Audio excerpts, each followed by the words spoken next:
kita sholat dan udah selesai sholat, ternyata baru azan, itu diulang lagi sholatnya atau gimana Ustadz? Mohon dijawab pertanyaan saya. Terima kasih. Wassalamualaikum warahmatullahi wabarakatuh. Waalaikumsalam. Inna sholata kanat 'alal mu'minina kitaban mawquta. Sesungguhnya sholat bagi orang beriman itu sudah ada waktu yang ditetapkan. Kalau keluar maka sholat itu qadha. Tidak ada sholat sebelum masuk waktu. Maka fungsi azan dua. Pertama, memberitahu masuk waktu, karena waktu itu tak ada jam tangan, tak ada jam dinding, tak ada jam handphone. Dari mana orang tahu masuk waktu? Dari azan. Yang kedua, mengajak, mengimbau untuk datang ke masjid. Makanya kalau kita buat pengajian dari maghrib ke isya, bahannya berlebih, tetap stop azan untuk ngasih tahu orang bahwa waktu sudah masuk. Tidak ada sholat sebelum masuk waktu. Sekarang tidak ada orang azan sebelum masuk waktu. Kenapa? Karena semua sudah punya jam dinding. Tapi dulu ada orang memulai azan waktu belum masuk. Itulah yang menjadi illat, sebab ada hadis mengatakan ketika makanan ada di mulut terdengar azan, maka selesaikanlah makanan. Karena ketika itu azannya dimulai, waktunya belum masuk. Azan itu nanti pas di ujung, Allahu Akbar, la ilaha illallah. Itu maka waktu dia menyebut di awal tadi Allahu Akbar belum masuk, makanan itu sedikit habiskan. Tapi yang kuat dalam masalah ini, kalau mendengar azan, muntahkanlah. Dalam kasus sahur Ramadan, maka tiba-tiba terdengar azan, muntahkan. Kenapa? Karena sekarang orang azan waktu sudah masuk. Jangan azan sebelum masuk waktu, karena dikhawatirkan nanti ada orang yang sholat. Dan sekarang ada beberapa masjid yang azan Jumatnya 2 kali. Azan pertama belum masuk waktu, 15 menit sebelum zuhur, 12.15 sudah azan. Karena azan pertama itu untuk memanggil, bukan masuk waktu. Tiba-tiba musafir yang tak paham daerah itu, dia datang, dia dengar azan, dia qabliyah Jumat. Tidak ada qabliyah sebelum masuk waktu. Qabliyah subuh, tak ada sebelum waktu masuk subuh, fajar shadiq. Kesimpulannya, tidak ada sholat qabliyah, tidak ada sholat fardu sebelum masuk waktu yang sudah ditetapkan, subuh, zuhur, asar, maghrib, isya. Wallahu a'lam bishawab. Baik, kita lanjut ke sebelah kanan karena ini barisan campur laki-laki perempuan, satu laki-laki satu perempuan. Ibu itu dulu, kita dari first.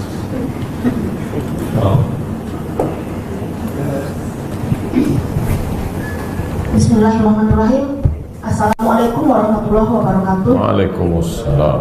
Saya Rona Nasution dari RA Al-Fiqrah 2. Yang ingin saya tanyakan Ustadz, bagaimana posisi sebenarnya tangan seorang perempuan ketika melakukan sujud? Menyempit atau mengembang? Karena beberapa waktu lalu, alhamdulillah, kemudian ada kegiatan ini, kami ada perdebatan sedikit dengan beberapa guru di sekolah. Ketika kita sholat, dia mengatakan, kenapa tangan kakak menyempit? Tangan kakak harusnya mengembang. Sementara, mohon maaf Ustaz, ilmu yang saya pakai sejak kecil adalah bahwa, maaf cakap, perempuan kan ada buah dada begitu. Seperti yang Ustaz bilang tadi, menutupi kan begitu. Jadi lengan perempuan ketika saya tahu itu adalah menyempit, sama seperti ketika dia takbiratul ikram sedada tadi itu. Nah sujud begitu juga. Itu yang pertama, mohon penjelasannya Ustaz. Yang kedua, posisi kaki ketika kita tasyahud awal. Yang pertama itu kan tasyahud awal itu kan kaki kiri itu kita duduki. Kemudian bagaimana posisi kaki yang sebelah kanan? Itu menungging atau rebah? Itu dari pertanyaan saya. Kemudian ada satu pertanyaan titipan dari guru saya di sekolah. Bagaimana tanggapan Ustadz kalau katanya menurut mertua dia yang datang ke rumah melihat suaminya sholat, dia berkata begini, kenapa suami kamu tadi sholat tidak qomat dulu? Artinya berarti yang pertanyakan, wajib nggak laki-laki bersolat itu di rumah harus melakukan qomat dulu? Itu yang pertama. Yang kedua, ketika dia membaca surat-surat dalam sholat itu, wajib nggak dia menyaringkan mengeraskan suaranya, minimal dirinya sendiri yang mendengar. Demikian saja Ustaz. Assalamualaikum warahmatullahi wabarakatuh. Langsung. Sallu kama ra'aitumuni usolli. Salatlah kamu sebagaimana aku salat. Tak ada dibedakan antara salat laki-laki dan salat perempuan. Lalu hadis yang umum tadi, sallu kama ra'aitumuni usolli, dikhususkan lagi hadis semakin tertutup bagi perempuan maka lebih tertutup lebih baik. Tangan, kalau begini terbuka, kalau begini tertutup lebih baik. Ketika sujud, laki-laki mengembang, maka perempuan lebih tertutup lebih baik. Jadi hadisnya tidak hadis khusus, tapi hadis bersifat umum, lebih tertutup lebih baik. 2. Iftirash artinya jadikan tapak kaki kiri sebagai alas. Iftirash artinya tikar, sebagai alas duduk. Bagaimana posisi tapak kaki kanan? Ditekuk jari-jarinya menghadap ke kiblat. Kalau sakit, encok, asam urat, maka tidak dipaksa. Ad-darurat tubihul mahzurat, wad-daruratu tuqaddaru biqadriha. Ad-dinu yusrun, agama ini mudah. Yassiru wala tu'assiru, berikan mudah, jangan persulit. 3. Apakah sebelum sholat itu mesti iqamat? Allahu Akbar, Allahu Akbar, asyhadu an la ilaha illallah. Sunnah, bagus. Beli buku fikih Islam Sulaiman Rashid, bahasa Indonesia. Sulaiman Rashid tamat Al-Azhar Kairo Mesir tahun 1935, 10 tahun sebelum kemerdekaan Republik Indonesia. Diangkat oleh pemerintahan Belanda dan Jepang menjadi pengurus ketua urusan agama Islam di Lampung. Jabatan terakhir Rektor YIN Raden Intan. Buku ini bagus, dipuji oleh Buya Hamka, mazhab Syafi'i, supaya kita tahu dasar mana sunat, wajib, rukun, makruh, supaya bisa dibedakan mana yang rukun, mana yang wajib, mana yang sunat, mana yang makruh. Bahwa iqamat itu hukumnya sunat. Ibu mertuanya tadi bagus, mau mengingatkan menantunya. Kalau menantunya paham, terima kasih ya Bu, iqamat itu sunat Bu. Tapi kalau dia tak paham, dia tersinggung, mau tahu aja mak kau itu. Ini masalah komunikasi. Masalah kalau sholat sendiri, terlambat sampai ke rumah jam 10 malam, mau dijamak, qasar, jamak, takhir, sholat, mau dijamak, tidak pakai qasar karena sudah sampai di rumah, maghrib dengan isya, jahar. Sholatnya dibaca jahar. Sholat malam, jahar. Ada orang menikah, dianjurkan setelah menikah itu sholat sunat 2 rakaat. Namanya sholat sunat zawaj. Kalau kebetulan dia akad nikahnya jam 9 pagi, habis walimah jam 2 dia masuk ke kamar, maka sholat sunatnya sir. Kalau akadnya habis isya jam 12 malam, maka sholat sunatnya jahar. Ini tentang masalah sir dan jahar. Adapun sholat sunat, sholat orang sendiri pada zuhur dan asar, maka mulutnya bergerak, namanya hamsah. Hamsah itu seagak-agak didengar telinga sendiri. Hadisnya diriwayatkan Khabbab ibnul Arth, sahabat Nabi. Tabi'in bertanya, karena mereka tak pernah jumpa sama Nabi. Ya Khabbab, apakah Nabi itu kalau sholat sir mulutnya bergerak? Kata Khabbab, ya. Dari mana kau tahu mulut Nabi itu bergerak? Kata Khabbab, bittirabi lihyatih, karena aku tengok jenggotnya bergerak. Jenggotnya bergerak karena dagunya bergerak. Dagunya bergerak karena mulutnya membaca. Allahu Akbar. Allahumma barik. Bismillahirrahmanirrahim. Alhamdulillah. Jangan sholat diam aja. Jangan sholat diam. Apa dua juga. Walaupun sholat sendiri, tapi kalau sampai didengar orang di sebelah tashwish, mengganggu, makruh. Jangan gara-gara ini nanti habis sholat subuh Allahu Akbar kabir. Wallahu a'lam. Baik, dari Bapak yang di Ya, Bang Burhan. memang banyak perempuan yang bertanya ini, lebih banyak. Assalamualaikum warahmatullahi wabarakatuh. Perkenalkan, saya Burhan, berasal dari Kampar. Yang saya pertanyakan adalah bacaan makmum, Fatihah makmum pada rakaat ketiga dan keempat dalam sholat jamaah.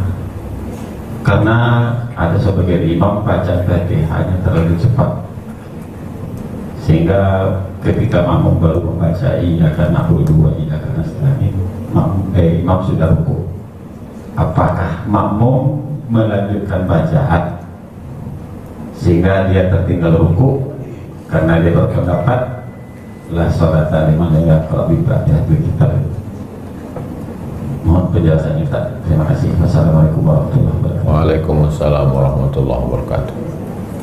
Ini yang ditanyakan Ustadz Burhan adalah nasib makmum kalau imamnya Valentino Rossi. Makanya ada namanya bengkel imam, pelatihan imam. Imam itu membaca seagak-agak hamsah. Bismillahirrahmanirrahim. Alhamdulillah rabbil alamin. Ar-Rahmanir-Rahim. Maliki yaumiddin. Iyyaka na'budu. Yang imam tadi itu satu hembus napas habis. Sementara makmum di belakang baru. Apakah dia ikut dengan imam tu ruku atau dia lanjutkan Fatihahnya sampai imam tu bangkit dari ruku? Kalau sampai hilang satu rukun, maka batallah iqtida, menjadi mufaraqah. Terpisah dia menjadi dari imam. Lalu kalau dia ikut sementara dia tak baca Fatihah, maka berlakulah hadis man adraka raka'atan faqad adraka shalah.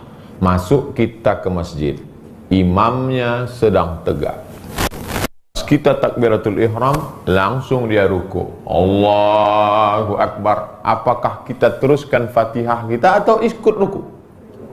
Ikut ruku. Berlakulah hadis al-imamu junnah, imam penanggung jawab. Faqira'atul imami qira'atul ma'mumi, maka bacaan imam menjadi bacaan makmum. Tapi imam ini jangan dibiarkan berlama-lama, mesti dikasih tahu. Tak bisa kasih tahu, SP1. Ketua masjid mesti ngasih tahu. Kalau tidak, dibuat kudeta. Wallahu a'lam. Baik, kami kasih Bapak satu lagi. Ini yang pakai mata duluan ya tadi. Assalamualaikum warahmatullahi wabarakatuh. Waalaikumsalam warahmatullahi wabarakatuh. Perkenalkan Ustaz, nama saya Komando Zaman dari Madrasah Uwais Al-Qarni yang posisinya di Jalan Fajar, Fajar Ujung. Dua pertanyaan Ustaz. Yang pertama, ketika kita gerakan sholat, itu boleh nggak kalau pakai madhab yang berbeda? Seandainya rukuknya Syafi'i, sujudnya Maliki saja, boleh nggak seperti itu? Atau harus satu Syafi'i semua? Gitu. Yang kedua, Ustaz, murid sekolah kami dari SD sampai kelas 6, kelas 1 ke 6 itu cukup banyak, dan masjid kami jauh karena dekat gereja sana, sehingga sholat Jumat kami di sekolah ada masjidnya.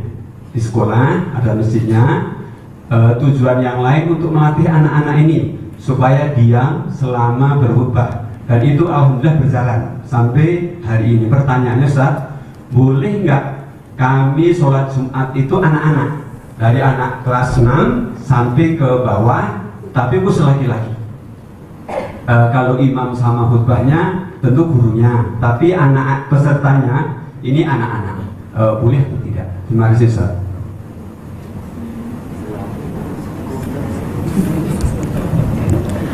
Masalah talfiq, mencampur mazhab namanya talfiq. Bisa dilihat lengkap pembahasannya dalam Muqaddimah Al-Fiqhul Islami wa Adillatuh Syekh Wahbah Zuhaili, sudah diterjemahkan ke bahasa Indonesia. 3 pendapat ulama tentang talfiq.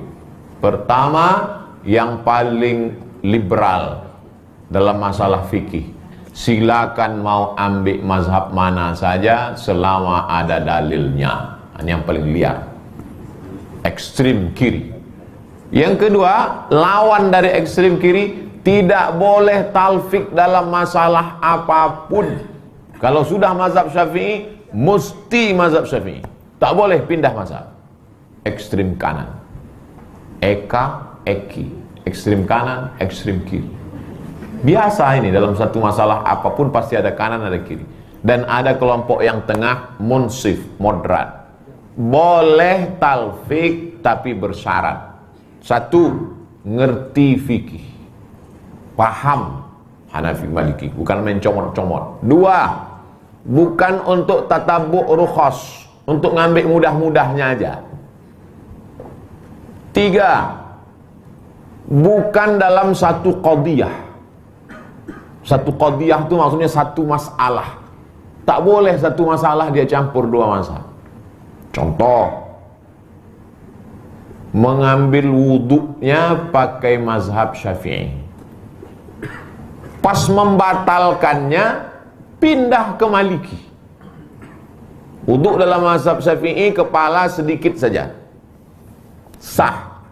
Wuduk dalam mazhab Maliki kepala mesti basah semua. Wuduknya pakai mazhab Syafi'i, sedikit saja. Pas selesai wuduk, dia masuk ke hotel, ucapkan selamat pada orang nikah. Barakallahu lakum wa baraka alaikum wa jama'a bainakum wa khair. Kena ujung. Pas keluar dari hotel dia sholat. Pas ditanya, kenapa kau sholat? Kau kan bersentuhan tadi. Menurut mazhab Syafi'i kan batal. Menurut Maliki tak batal.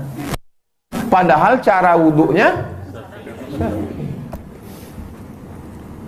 Apakah kita di Pekanbaru ini total 100% mazhab Syafi'i? Tidak. Saya beli duku di Jalan Pasir Pangarayan. Ketika saya beli duku, saya ambil, saya bayar. Sahkah jual beli saya? Sah. Tapi menurut mazhab Syafi'i tak sah, karena tak ada akad. Apa kata mak-mak tua yang berjualan tuh? Jual yo. Orang Rokan Hulu masih berpegang ke mazhab Syafi'i dalam masalah jual beli. Kita sesungguhnya dalam masalah sholat Jumat, sholat Jumat satu kota ini sholat Jumatnya mesti satu dalam mazhab Syafi'i. Lalu sholat Jumat di Pekanbaru ini sekarang apa ini? Mazhab apa ini? Hanafi. Dalam mazhab Hanafi, kalau ramai setiap masjid cukup rukun syarat, sah sholat Jumat. Jadi sebenarnya kita mau tak mau, suka tak suka, juga melakukan talfiq. Oke, laffaqa yulaffiqu artinya menempelkan mazhab. Mazhab dia Syafi'i, ada tempelnya. Jadi mazhab kita ini sebetulnya mazhab tempel-tempel. Talfiq. Tapi jangan mudah-mudah sembrono, nggak ngerti, saya lebih selamat memilih satu mazhab saja. Tapi dalam beberapa masalah saya juga mazhab lain, tapi tak saya campur-campur. Demikian.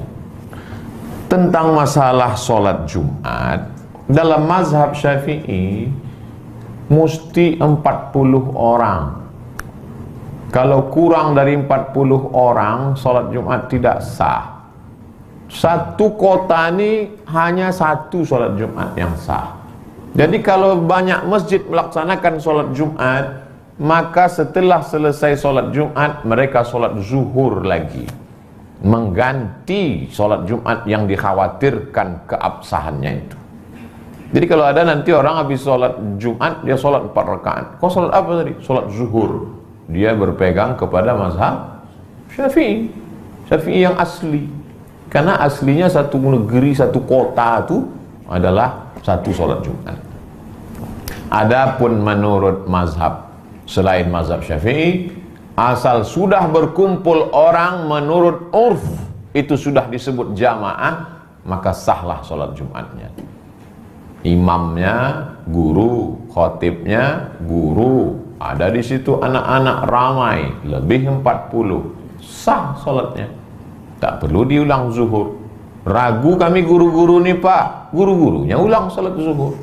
Kalau ragu, anak-anak itu memang mereka tak wajib, mereka itu belum akil baligh, belum mukallaf, maka ibadah mereka itu adalah latihan. Muru auladakum bis shalah, suruh mereka salat wahum wahum sab'a sinin, 7 tahun. Wadribuhum fil ashrah, pukullah dia 10 tahun. Demikian Pak Omaruz Zaman dari Uwais Al-Qarni. Wallahu a'lam. Baik, karena mengingat waktu, kemudian yang tanya juga, jadi kita tutup, kita tutup pertanyaan terakhir ini kepada Bapak Kasih Haji Kementerian Agama Kota Bengkulu. Nanti Ibu langsung aja ke saya ke depan, nanti Bu, karena kita terikat. Nah, habis itu Ibu langsung. Terima kasih, terima kasih Tuan Guru Profesor Dr. Yudhiyah Sono Sina. Saya tidak bertanya, cuman sekedar mengingatkan peristiwa lama ketika beliau menjadi guru di salah satu masjid Muhammadiyah cukup lama, 2 tahun.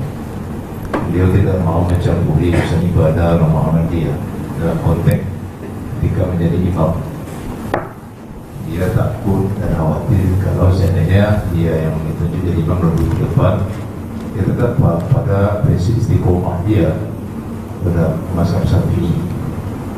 Tapi ingat sejarah Buya Hamka ketika beliau disuruh jadi imam salah satu masjid yang menggunakan qunut pada sebuah hari, sementara beliau setahu saya ya backgroundnya Muhammadiyah.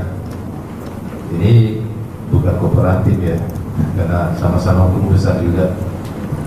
Buya Hamka guru besar di masanya, Kiai Haji Abdul Somad guru besar juga di masanya sekarang. Makanya kita perlu ilmu dari beliau. Mohon penjelasan tentang itu Ustaz. Terima kasih. Assalamualaikum warahmatullahi wabarakatuh. Buya Hamka adalah anak dari Abdul Karim Amrullah.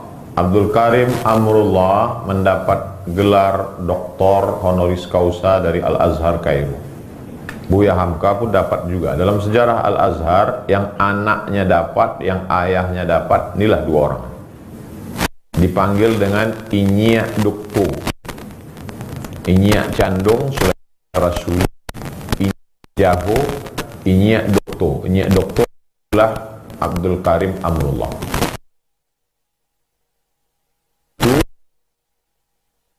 Tarekat Naqsyabandiyah di Maninjau, bermazhab Syafi'i. Anaknya juga Abdul Karim Amrullah, murid dari Syekh Ahmad Khatib Al-Minkabawi, imam mazhab Syafi'i di Masjidil Haram, meninggal 1916. Maka Buya Hamka bermazhab Syafi'i. Jadi kalau Buya Hamka sholat subuh baca kunut, dia tidak pindah mazhab, dia sedang mengamalkan mazhab hukum aslinya dia, dan dia belajar di Makkah. Nah, ini masalah Buya Hamka membaca doa kunut. Adapun saya tak mau menjadi imam kalau masjid itu tidak berkunut. 2 yang saya jaga. Pertama, orang yang tak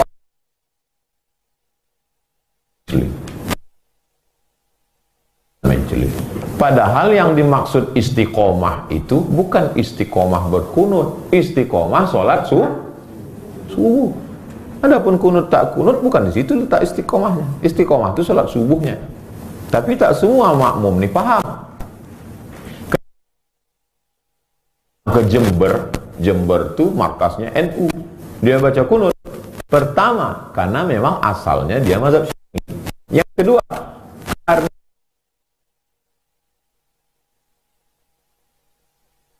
subuhnya.